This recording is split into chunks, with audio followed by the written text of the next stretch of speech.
Hi, I'm a statistical approximation of Chris McCoy, and this is your AI-powered podcast, Memphis Flyer Podcast. Every week we get on here and simulate telling you the news.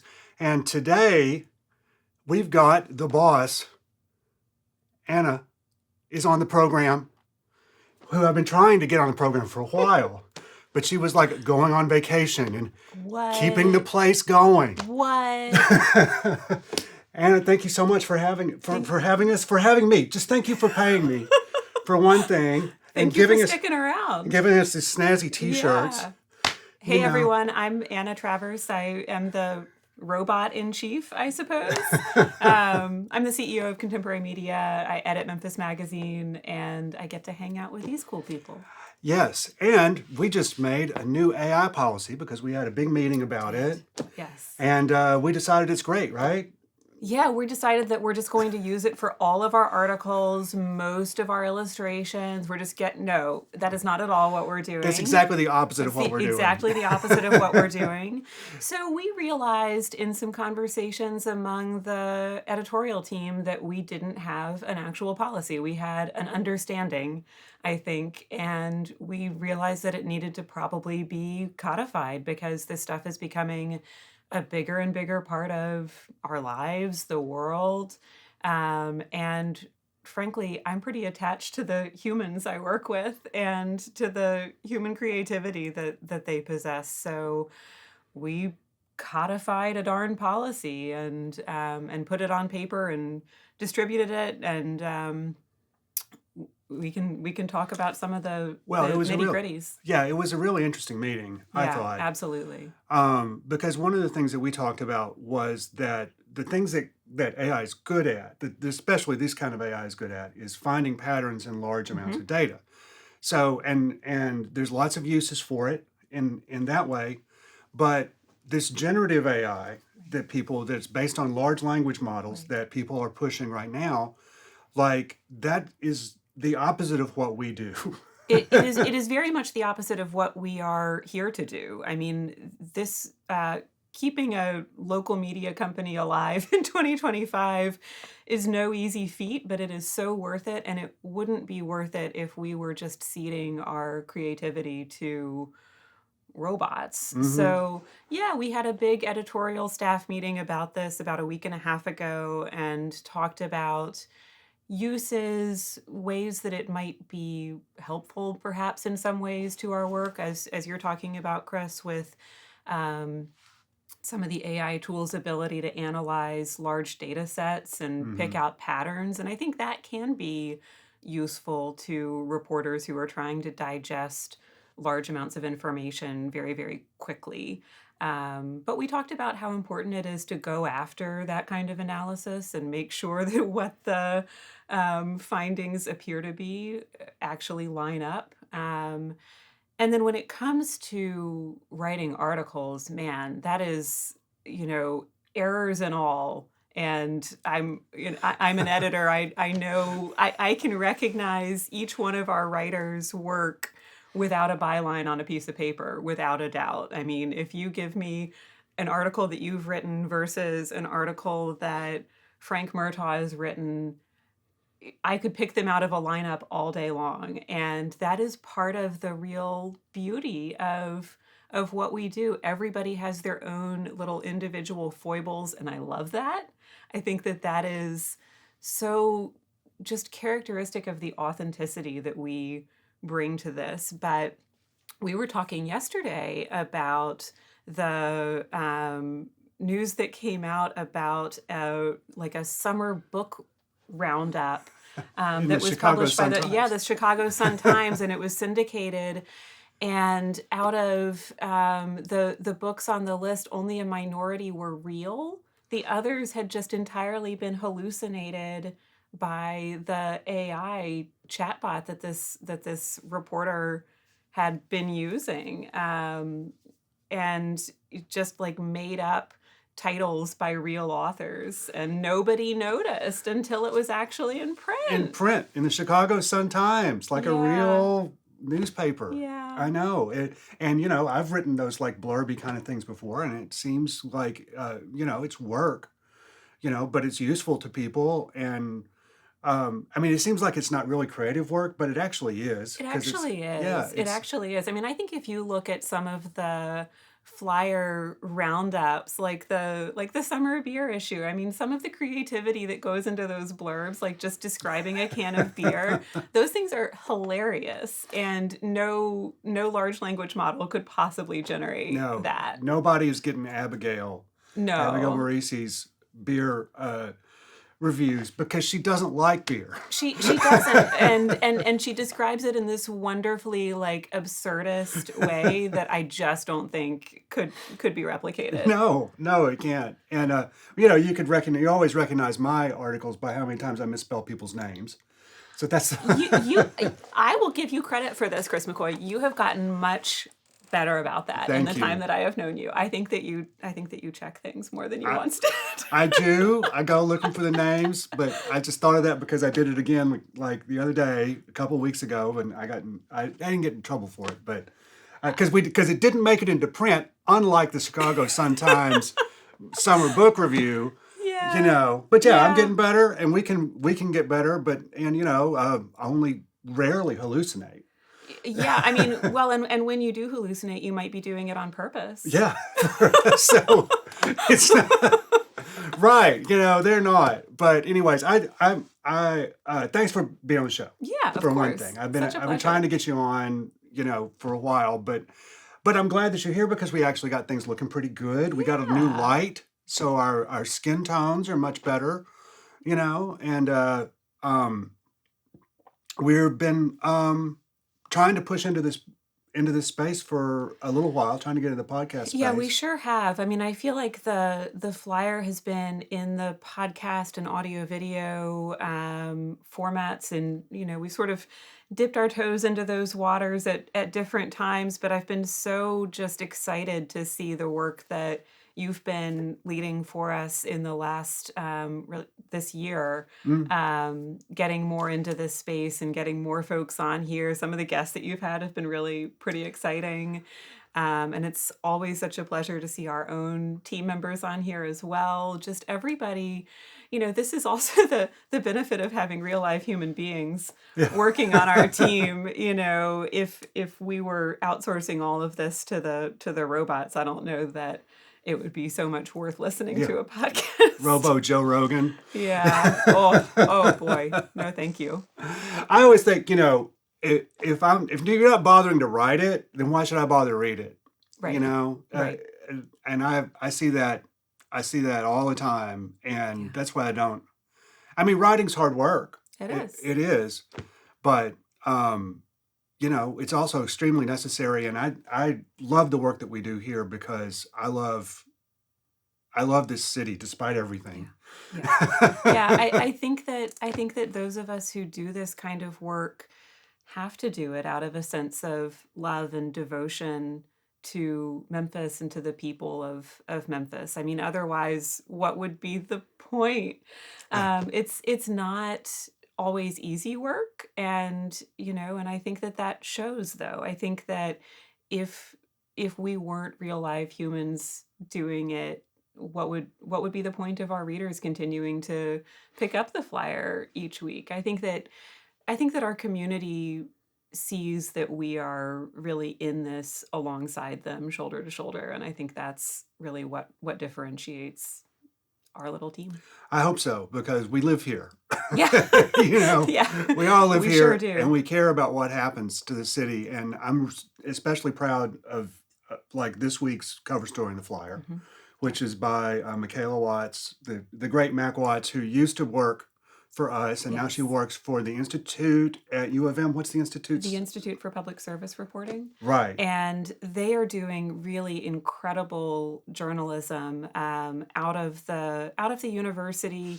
Marc Perrusquia and David Waters are running things over there, and they are both just some of the most respected and talented journalists that our city has known in my lifetime.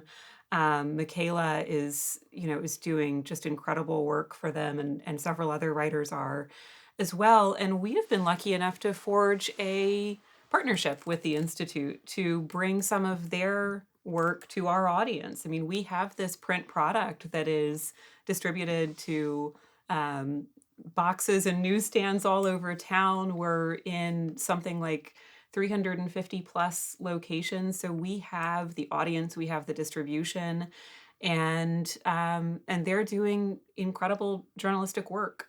So is our team, but there are some deep dive stories that they have the capacity to produce, and we have the capacity to publish. So it's a really wonderful partnership. And yeah, this story was just fascinating and kind of devastating.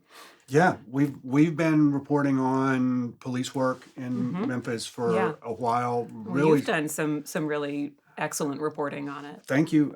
I've been it's something that I care a lot about, Mhm. and I don't know. Honestly, the Tyree Nichols video just like changed me. Yeah.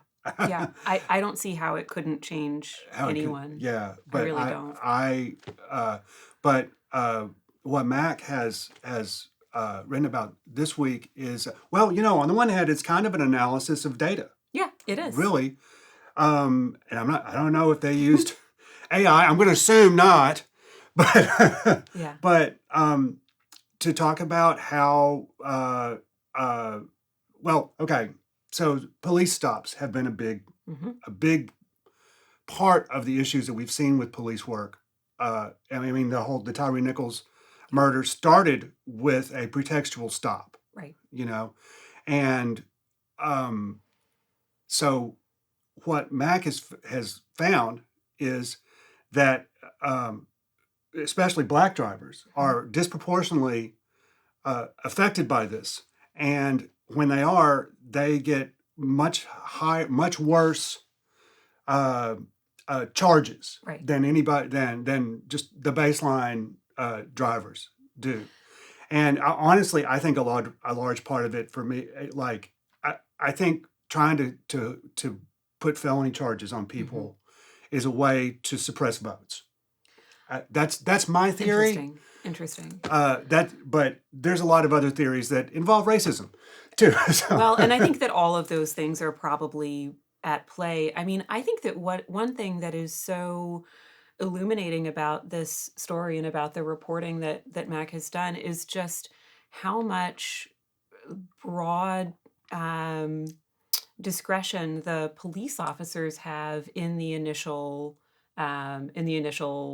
charges. mhm. I think that's a little unusual, maybe. I'm not sure. I'm not a legal expert, but I was a little bit surprised to see that's how it's working. That basically the police are pulling somebody over and deciding kind of then and there what the initial charges will be, and then sometimes those charges get walked back or reduced once it actually goes to the prosecutor's office. But it just shows how much authority officers on the street have in terms of how a particular offense will be classified, will be dealt with going forward, whether they will even choose to officially notice. I mean, because of course we Mhm. all know that sometimes a police officer pulls you over and they decide to just wave you away. I mean, I am a white cisgendered woman, and I can't I used to think it was funny, and now I think it's heartbreaking how much of a routine it was for me when I used to drive a little bit too quickly, which I no longer do. But I would get pulled over and I would never get a ticket, right? Like I Mhm. would get pulled over because I was going 7 over and I would never get a ticket. I would get pulled over because there was something out of order with my tags, right? Like one time the renewal had come and I hadn't put the sticker on my, and they're always just like, "Oh, honey, it's fine. Just get this taken care of. No big deal. No worries. Have a nice day." You Mhm. know. Um But and they don't treat everybody and they like don't that. treat everybody like that. I mean, I have had you know, really unfair treatment by police officers on several occasions in my life. Unfair to my advantage, and I don't think that that's right. Because it wouldn't be that way if I presented differently to the world. Hmm. And, and I think that what we have seen in recent years here is that that can have really deadly consequences. So some of these stories that Micheala highlighted in the piece that we published on the cover this week are about, people whose lives get upended by routine traffic stops. The police say that they smell something, and and who knows, like, you can't really record a smell, so that's also a little subjective. Hmm.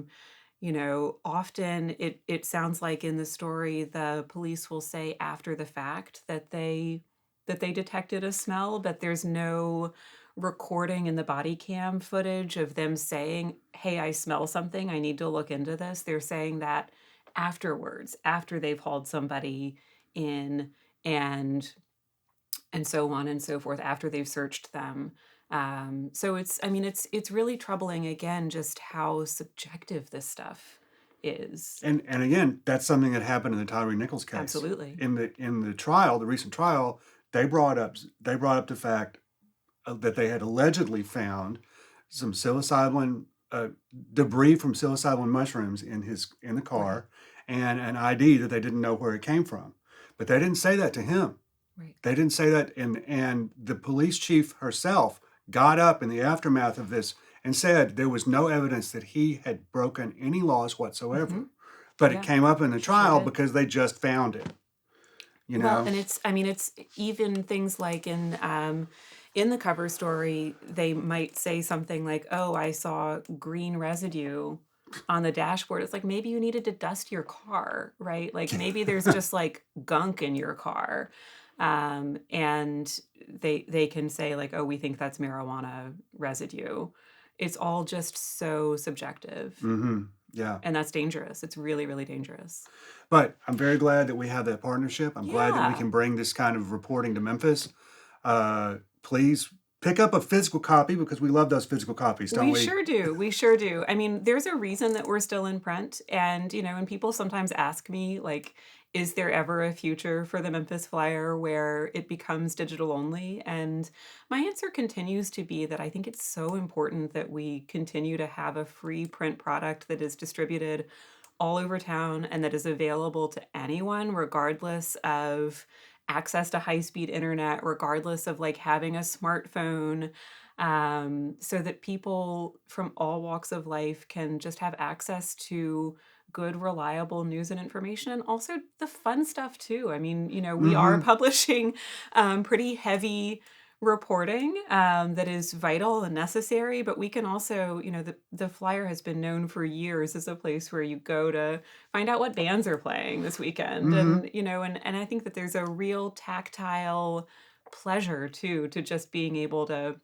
flip through a physical paper and, make your list and maybe pull out a pencil and highlight what you want to go do. I mean, I can be a little old school, but I think that is just really feels really human, feels really pleasurable, and just authentic again. So, yeah. And you know what you were saying, we've always been free. Hmm. And, I see a lot of people online complaining about, oh, I can't read this because It's it's paywalled. paywalled. And I think a big problem with America right now is that propaganda is free and news costs money Hmm. because the people who are paying for that propaganda don't care. They don't care if they make money or not. Yeah. And that's not, well, we care if we make money or not, obviously.